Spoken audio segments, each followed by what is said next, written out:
এখন কী করবো? গুণ করবো। এখন লিখবো প্রতি বা 1 বর্গ মিটারে খরচ হয়। খরচ আমি কি জানি, আমি ডাক্তার। 1 বর্গ মিটারে খরচ হয় কত টাকা?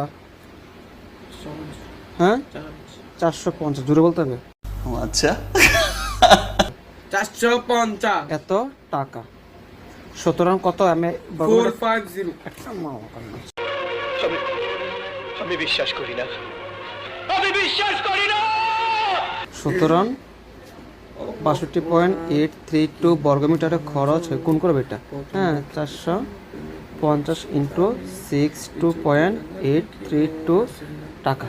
যদি আমি এটা গুণ করি তাহলে ঈদের উত্তরটা। স্যার, আপনি একটু বাইরে গিয়ে আবার ঢুকেন, আমরা আপনাকে দাঁড়ায় সম্মান করি।